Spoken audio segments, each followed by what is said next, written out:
Hello, my dear Sagittarius friends. This is Maxine Taylor with your November forecast. And oh, let me just read it to you. I think you're going to love it. All right. First of all, let's start with Jupiter, the great benefic. It's the greater of the two benefics, Venus being the lesser of the two. Uh, and Venus is love and money and art and all the wonderful things. Jupiter is your belief system, your principles, your concepts, and wherever it is in your chart, it brings abundance. Now, it's retrograde and it's going to stay retrograde for a couple of months. However, you will still feel it because it is the greater benefic. And so your relationships may not move forward as quickly as you might like, but in a couple of months, they will. And this Jupiter will be blessing you with relationships that are terrific. And it doesn't mean you're going to throw out the baby with the bathwater. Your ability to deal with people one-on-one is just going to improve and increase. Then there's Mars, the red planet. And on the 3rd of the month, which is tomorrow, um, well, first of all, it's in the eighth house, which it rules in the natural zodiac. And so there are things that you are angry at, perhaps, and you want to look at them. Tomorrow, you'll be able to do that. The with Mars in the eighth house, helping other people get their financial picture straight, get their the things that they own, the things that money can buy. That's what's been going on.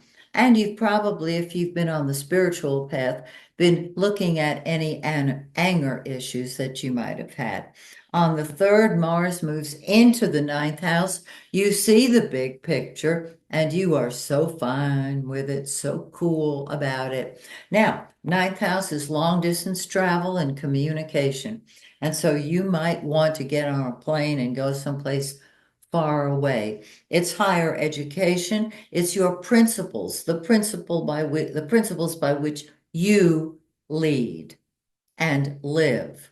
I love it. And so with Mars in the ninth, you're going to take a stand for those because Mars is what we fight with and fight for. Now, the sun, the giver of life, the yellow planet, is in your 12th house of behind the scenes activities. It is preparing to move into the first house where it will say, I'm doing what I want right now. So you may be confused about what you want to do, how you want to be. It can help you to pull back, meditate, even sleep, so you get some dreams that will help you explain what you want spirit to show you. But you're pulled back right now. That's okay. Remember, you've got Jupiter out in the open. And you're going to, with a strong planet in the seventh house of other people, you're going to need some solitude and privacy. Nothing wrong with that at all. Now, on let me get the date here. On the 21st, the sun is going to move into your first house. And what that does is it says, I'm doing my thing my way. I'm doing what I want, when I want, how I want, because I want. I love it. Um, and that is where it's going to stay through November, the rest of November and part of December.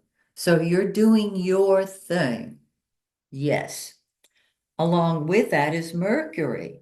Now, Mercury, of course, is going to be in the shadow of the retrograde on the 7th, as I said, and it's going to go retrograde the 26th of this month. So, Mercury is going to move into the first house, but it may be a little confusing. You might say, I know I feel this way about myself, but I'm not so sure how to go about expressing it. Do not start anything on your physical body during the retrograde, okay? Whether it's well, if you have to have an operation, then perhaps it's a tying up of loose ends, because that's what we do when Mercury's retrograde. We tie up the loose ends of unfinished projects. Um, but don't start a total body beautiful rectification, so to speak.